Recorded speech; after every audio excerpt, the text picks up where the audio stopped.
সোনমার্গ, যার অর্থ স্বর্ণময় তৃণভূমি, ভারতের কেন্দ্রশাসিত অঞ্চল জম্মু ও কাশ্মীরের গন্ডেরবাল জেলার একটি শৈল শহর। কাশ্মীর অঞ্চলে তুষার ঢাকা হিমালয়ের মাঝখানে অবস্থিত সুন্দর হিল স্টেশন এই সোনমার্গ। আমরা সকলেই জানি যে কাশ্মীরকে পৃথিবীতে স্বর্গ বলা হয় এবং এর অতুলনীয় সৌন্দর্যে অবদান রাখে এই অদ্ভুত ছোট শহরটি। এর পটভূমিতে রয়েছে লম্বা হিমালয় পর্বতমালা, প্রাকৃতিক সৌন্দর্যে ভরপুর আদিম হিমবাহ এবং প্রবাহিত নদী দ্বারা বেষ্টিত সোনমার্গ নিজে একটি স্বর্গের চেয়ে কম নয়। স্বর্গের এই টুকরোটি উপভোগ করতে প্রতি বছর হাজার হাজার পর্যটক এখানে ভিড় করেন। আপনিও যদি চ্যালেঞ্জিং ট্রেকিং এবং ঘোড়ায় চড়ে অ্যাডভেঞ্চারাস অ্যাক্টিভিটি করতে পছন্দ করেন, তবে সোনমার্গ হতে পারে আপনার জন্য একটি পারফেক্ট টুরিস্ট প্লেস।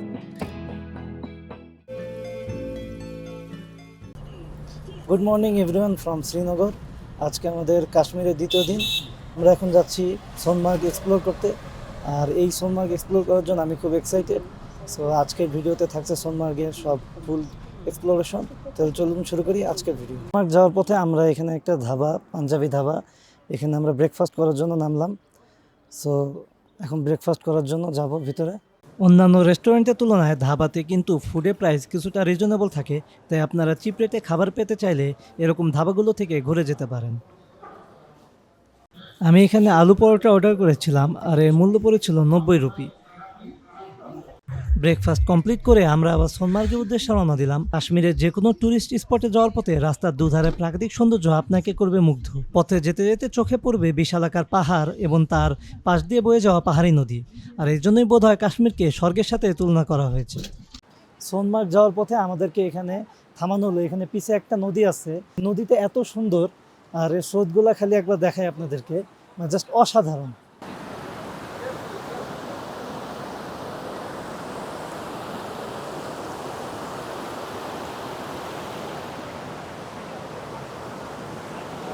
আর এই নদীর স্রোতের যে গর্জনটা এত সুন্দর, আর সুন্দর একটা পরিবেশ,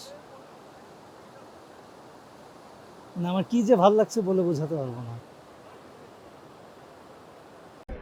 আমরা মাত্র সোনমার্গে এসে পৌঁছালাম, আর এখানে অলরেডি ঘোড়া এবং হচ্ছে গিয়ে যে আমাদের শু টু লাগবে সেগুলো নিয়ে কথাবার্তা চলতেছে। Government price 1650 to 25 per hour. 225 Per hour. 4 hour. Yes. এটা হচ্ছে 225 4 আওয়ার 225 না 1 আওয়ার 225? 1 hour. 1 আওয়ার 225। ये होगा 1650 into 1650. और कितना टाइम रुकेगा? একজন 4 PM. নো 1000। সরি, তুমি থামো। কত করে 50? How many জানেন hours? না কত How many hours? কয়টা পর্যন্ত থাকবেন? 12টা। এখন কয়টা বাজে? 4 बजे हम ये हम जाने के लिए कितना वक्त लगेगी? একটা, দুইটা, তিনটা, চারটা, 4 ঘন্টা আর কি। 3 घंटा 3.5 घंटा. ও আচ্ছা, উনি 1650 বলছেন। 1650 1650 per hours. And 225 government price. कितना? How many कितना से? hours? नहीं, আচ্ছা, 250 per hour, Per hour. 3 hour 750। 3 hour enough. 3 hour. Okay. 3 ঘন্টায় তো যথেষ্ট। 12টা বাজে, একটা, দুইটা, তিনটা, চারটা পর্যন্ত চলছে। 1650 2400. 3 hour per person 750। Brother, listen. 1650. Okay, government price. Into no. Plus 750. Per person 2400. Per person 2400। Yes. Into 3 7200. 1650 और 225 रुपया आवर का देखो. 1650. এটা এক্সট্রা চার্জ, হ্যাঁ हाँ. Extra charge. Okay, for horse. And if you spend One person 1650. One and if you sightseeing. if you no, extra not extra, it's for horse. It's for horse. Time কোথা আছে? Time কোথা আছে? Time কোথা আছে? Time. আচ্ছা time Time. Time I said agar 3 Unlimited. No, Tele? 3 hours 750. 750, 24. হ্যাঁ 2400. Per person 24. 2400. 2400. No, it's too much. This is too much. This is government price. Here you can go. There is tourism police. Okay. There is Only 400. Huh? Only 400 per horse. How Only much? 400. 400. 400 for 3 persons. No.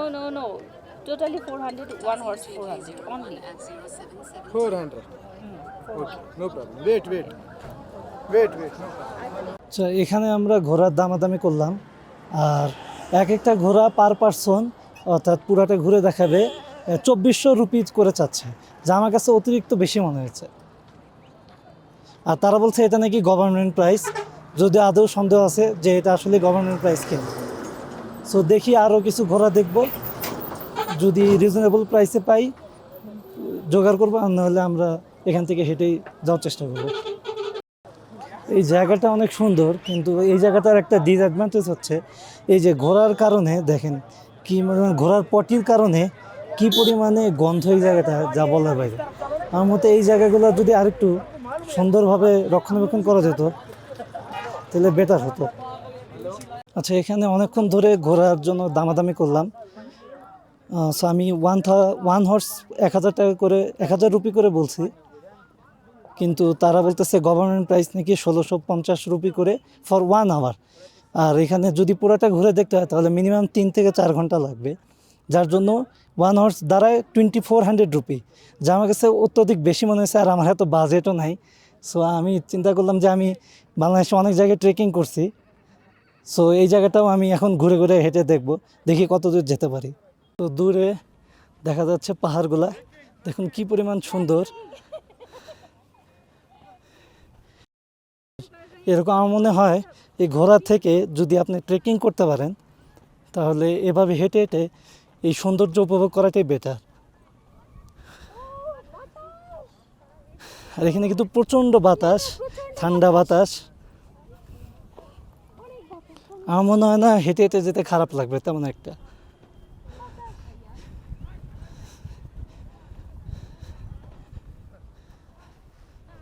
আচ্ছা, যাই হোক, এখানে একজন ঘোড়াওয়ালার সাথে শেষ পর্যন্ত কথা হলো। आओ भैया से देखना, इसके बैक साइड जाना है। फुल है, सॉफ्ट आइस है, ऐसी बात नहीं है। थोड़ा पिन दे देगा, लेके जाएगा, टाइम? वापस आएगा। टाइम अनलिमिटेड आपका। তার সাথে দামাদামি করে 1200 রুপি করে ঘোরা নিলাম, এবং তিনি বললো যে যতটুকু টাইম লাগে অর্থাৎ আনলিমিটেড টাইম আমাদেরকে পুরোটা ঘুরে দেখাবে 1200 রুপিতে। তাহলে চলুন যাওয়া যাক, ঘোড়ায় ওঠা যাক। আচ্ছা, আমি যে জিনিসটা দেখলাম, আপনারা যদি ওই সোনমার্গে নামার পরে যে স্ট্যান্ড আছে ওখান থেকে যদি ঘোড়া দামাদামি করেন তাহলে ওরা অনেক বেশি যাচ্ছে। আমরা কিন্তু অল্প একটু সামনে দিকে হেঁটে আসার পরে এখানে ঘোড়ার দামাদামি করলাম, মাত্র 1200 রুপিতে কিন্তু পেয়ে গেলাম। সো চলুন তাহলে ঘোড়ায় চড়া যাক।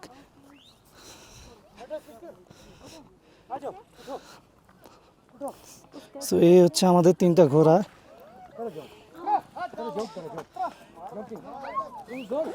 জোরে জোরে জোরে।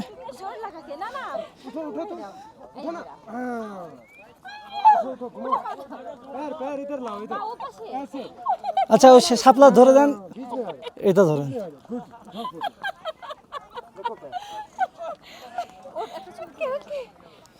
ये घोड़ा का नाम क्या है? इसका राजा नाम। राजा। और मेरा घोड़ा? तेरा ये रानी। रानी। आ जाओ आप रानी। रानी मेरी घोड़ा रानी। चल मेरी रानी, तुम्हारा तो चल मेरी आ जाओ राजा। रानी पे, आ जाओ इधर, आ जाओ जल्दी, आ जाओ सिस्टर, सिस्टर आओ इधर। बैठो आप। বিসমিল্লাহ, প্রথম ঘোড়ায় উঠতেছি। बच्चा कर जाओ। আহ, रखो पैर। एक मिनट रुकना। नाम नाम। আচ্ছা, चल बेटा। ঘোড়ায় চড়ে উঠলাম, অনেকটা ভয় লাগতেছে কারণ এই প্রথম ঘোড়ায় উঠলাম। আর রাস্তাটাও অনেকটা একটু উঁচু बनान का नंबर দিকে। नंबर 1। সো দেখা যাক আল্লাহর রহমতে কি হয়। पना नंबर 1। हाँ 7006 कंट्रो 5 कंट्रो রাস্তাটা काला कर উপরের দিকে উঠে গেছে, তাই অনেক একটু ভয় লাগতেছে। आवा आवा केना छना यो 73 बे खुदा इस पर বিসমিল্লাহ, আল্লাহর রহমতে बस त्रा याल আমরা যাওয়া শুরু করলাম। अति और कंट्रा बे बेत रहा पनन शौक सा बाबा चल আস্তে থাকো, আস্তে থাকো, আস্তে থাকো। ও আসবে, একাই আসবে। आधा आधा नहीं माँ बाप उड़ उड़ उड़ उड़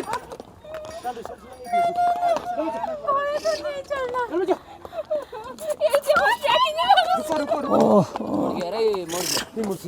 छोड़ छोड़ ये चलो ये छोड़ा चल चल बच्चा थोड़ा कर हाँ और क्या ये चलेगा इनको आदत है ये चल बच्चा ओश ओश ओश ओश ओश ओश ओश ओश स्लिप करिए তো এখানে ঘোড়ার জ্যামের মধ্যে পড়ে গেলাম, অর্থাৎ ঘোড়া দিয়ে রাস্তা বন্ধ হয়ে গেছে। এই রাস্তাটা দেখেন, এই রাস্তাটা কিন্তু আরো বেশি উপরের দিকে ঢালু। সো ঘোড়া কিভাবে যাবে জানি না, হয়তো ওরা এভাবে অভ্যস্ত যেতে।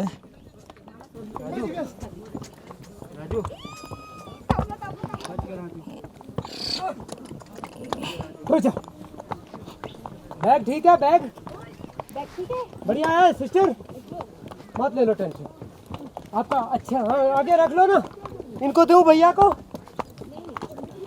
এ নইলে আমাকে कि ना রাখতে পারবেন তো? मैं ले लूं बैग ठीक है ठीक मैं ले लूं हे छोड़ छोड़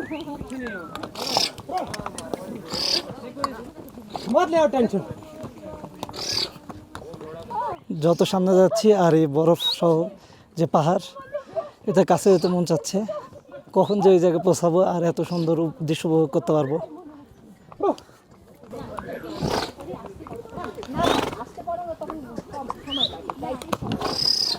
चल मेरी रानी, राजा। मेरी घोड़ा का मेरा जो তোমাদের অভিজ্ঞতা বলো, পিছে তাকায়, পিছে তাকায় অভিজ্ঞতা বলো। আমাদের অভিজ্ঞতা হ্যাঁ, গরমে কেমন লাগতেছে? ঘোড়ায় উঠে হাঁটাচ্ছে, গরমে ঘেমেছে। তো অবশ্যই লাগছে। এটা এরকম একটা অ্যাডভেঞ্চারও তো এক্সপিরিয়েন্স করার দরকার, তাই না? জীবনে আর কি আছে। আর এই পাশে এই জায়গাটা দেখেন, এই জায়গাটা কিন্তু নিচে পুরাটাই খাদ। সো যদি একবার পড়ে যাই তাহলে কিন্তু পুরো শেষ। তবে যত সামনের দিকে যাচ্ছি ততই যেন সৌন্দর্য সামনের দিকে ভেসে আসছে। যে দূরে দেখতে পাচ্ছেন বরফ ঘেরা পাহাড়, কখন যে ওই জায়গায় যাবো তার অপেক্ষা।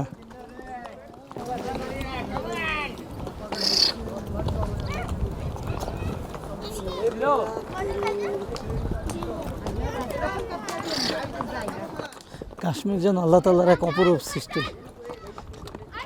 যত সামনের দিকে যাচ্ছি ততই সৌন্দর্য উপভোগ করতে পারতেছি।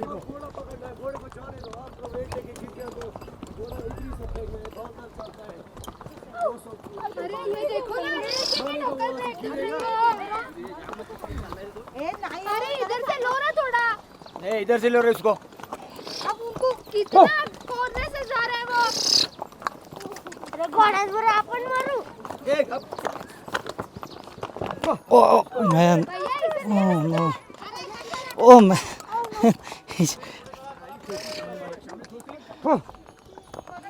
মাঝে মধ্যে ঘোরাঘোরাগুলোর মধ্যে কলিশন হয় যাওয়ার সময়, তো এই সময় ভয় লাগে যে পড়ে যায় কিনা। তো এখনো পর্যন্ত কিছু হয় নাই।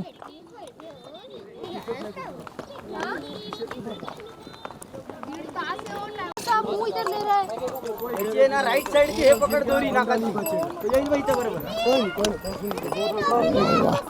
এখন যে রাস্তাটা যাচ্ছি এটা আরো অনেক ঢালু, তবে ঘোড়া তার পথ ঠিকই ভালো মতো জানে কিভাবে নিচে যেতে হবে। আশা করি কিচ্ছু হবে না ইনশাল্লাহ।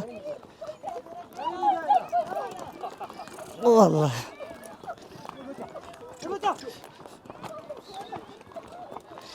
নিচে নামার সময় কিছুটা ভয় লাগে। উঁচু নিচু পথ পাড়ি দিয়ে এখন একটু সমতল রাস্তায় আসছি, আর এই জন্য এখন একটু স্টেবল মনে হচ্ছে। তবে সামনের দৃশ্যটা দেখেন কি পরিমাণে সুন্দর। এই দৃশ্য দেখার জন্য কিছুটা হলেও এই রিস্ক নেওয়া কিন্তু উচিত।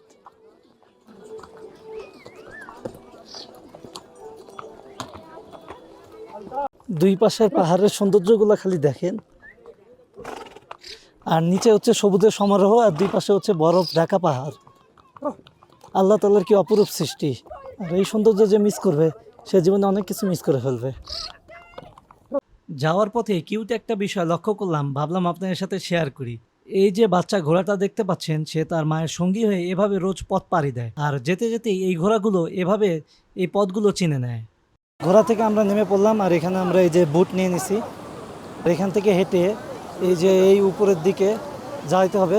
তো এর মধ্যে অনেক দালাল এসে শুরু করছে যে এখানে যে স্লেজিং আছে, অর্থাৎ বরফের যে স্লেজিং অ্যাক্টিভিটি সেটার জন্য, কিন্তু তারা একই রকমের কথা বলতেছে, বুঝতে পারতেছি না। সো আগে উপরের দিকে যাই, দেখি যে আসলে কতটুকু থেকে উপরের দিকে যাওয়া যায়। যদি তখন মনে হয় যে স্লেজিং অ্যাক্টিভিটি নেওয়া প্রয়োজন, তখন আমরা নেব। আর যাওয়ার পথে এই রিভারটা জাস্ট খালি দেখেন কি পরিমাণ সুন্দর।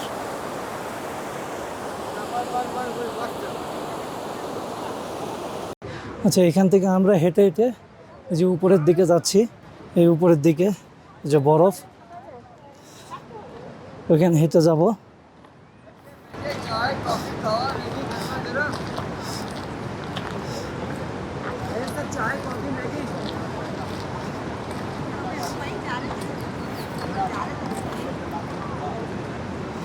গাইস, আমরা নিচ থেকে হেঁটে আসলাম। এই যে দেখেন, নিচ থেকে উপর পর্যন্ত হেঁটে আসছি। আমাদেরকে যাইতে হবে এই যে উপরে, আরও অনেক উপরে উপর দিকে উঠতে হবে, তাহলে ওই জায়গাটা পৌঁছাতে পারবো। সো একটু কষ্ট হয় হাঁটতে, কারণ অনেক দূর, কিন্তু দেখে মনে হচ্ছে অল্প, কিন্তু আসলে অনেক দূর। সো উপরের দিকে যাই, চলেন। আমি ট্রেকিং করব দেখে উপরের দিকে উঠছি, তবে আপনারা যদি উপরের দিকে উঠতে না চান, তবে নিচেও কিন্তু যথেষ্ট পরিমাণে বরফ রয়েছে, যেখানে আপনারা বিভিন্ন ধরনের অ্যাক্টিভিটি করতে পারবেন এবং টাইম স্পেন্ড করতে পারবেন। শেষ পর্যন্ত ট্রেকিং করে আমি উপরে উঠে চলে এসেছি। এখানে আসতে আমার সময় লেগেছে 15 থেকে 20 মিনিটের মতো। তবে নিচ থেকে দেখা আর উপরে উঠে এত সুন্দর ভিউ দেখার মধ্যে কিন্তু অনেক পার্থক্য রয়েছে, তা আপনারা নিশ্চয়ই বুঝতে পারছেন। সো এই ট্রেকিং করে আসাটা আমার একদম সার্থক হয়েছে। আমি এখন বরফের মাঝে, জীবনের প্রথম বরফ দেখার অভিজ্ঞতা, আর এটা দেখার অনুভূতি কিন্তু একদমই ভিন্ন। আমার সেই রকম ভালো লাগছে। আর এই দেখুন বরফ, আল্লাহ তাআলার একটা অপরূপ সৃষ্টি। ওয়াও! আর পিছনে পাহাড়গুলো দেখুন, একটু দূরে দেখলেই মন জুড়িয়ে যাচ্ছে। উপর থেকে নিচে নেমে এসে বাকি সময়টা আমরা বরফের মধ্যে খুব এনজয় করি। তবে বলতেই হবে যে এই মুহূর্তগুলো সত্যি অসাধারণ ছিল।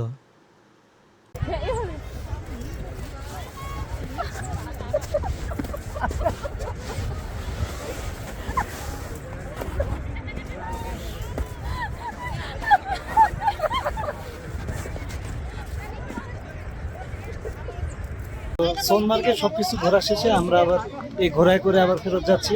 আমরা যেখান থেকে উঠেছিলাম সেই ঘোড়ার যে ঘাট, ওখানে। তাহলে দেখা হচ্ছে আপনাদের সাথে সেখানে গিয়ে। আলতাফ ভাই কিন্তু খুবই একজন ভালো মানুষ, আর আমাদেরকে অনেক সুন্দর মতো করে ঘুরে দেখাইছে, ছবি তুলে দেখাইছে। সো যদি আপনাদের প্রয়োজন হয় এই সোনমার্গে এসে ঘোরার, তাহলে আলতাফ ভাইয়ের সাথে যোগাযোগ করতে পারেন। ভাই, আপনার ফোন নাম্বার বাতা দো। 99064442 সো ঘোরার প্রয়োজন হলে আসার আগে বা এখানে এসে আলতাফ ভাইকে ফোন দেন, আপনারা ঘোরা পেয়ে যাবেন। सो भैया थैंक यू। मेरा नंबर आपके पास है, वो सेव कर लेना। ओके, मैं वीडियो में दे दूंगा। हाँ, वीडियो में दे देना, और यहाँ जरूर जो आएगा उसको बोलना होता भाई। জরুর। সারাদিন ঘোরাঘুরি শেষে আমরা গিয়েছিলাম এখানকার কাশ্মীরের লোকাল একটা রেস্টুরেন্টে ফুড ট্রাই করতে। এখানে আমরা অর্ডার করেছিলাম মাটন রোগান জোশ, শিক কাবাব এবং বাটার নান। আর মাটন রোগান জোশের কথা কি বলবো, শুনেছি এখানকার একটি লোকাল খাবার এবং এটি খেতে দারুণ। সো আমিও প্রথম ট্রাই করলাম, আর এটি খেতে কিন্তু সত্যিই দারুণ ছিল। খাওয়া দাওয়া শেষ করে আমরা ফেরত যাচ্ছি হোটেলে শ্রীনগরের দিকে। সোনমার্গের ভিডিও আজকে এখানেই শেষ করছি। কেমন লাগলো আপনাদের সোনমার্গের ভিডিও কমেন্ট করে জানান। তবে নেক্সট ডেতে আমরা কিন্তু যাচ্ছি আরও একটা এক্সাইটিং প্লেস গুলমার্গে, এবং সেখানে সারাদিন গুলমার্গে কী করবো সেটি থাকছে নেক্সট ভিডিওতে। যারা এখনও চ্যানেলটি সাবস্ক্রাইব করেননি তারা চ্যানেলটি সাবস্ক্রাইব করে বেল বাটনটি অন করে দিন কাশ্মীরের বাকি ভিডিওগুলো পাওয়ার জন্য। সো নেক্সট ডেতে দেখা হচ্ছে গুলমার্গে। টিল দেন, আল্লাহ হাফেজ।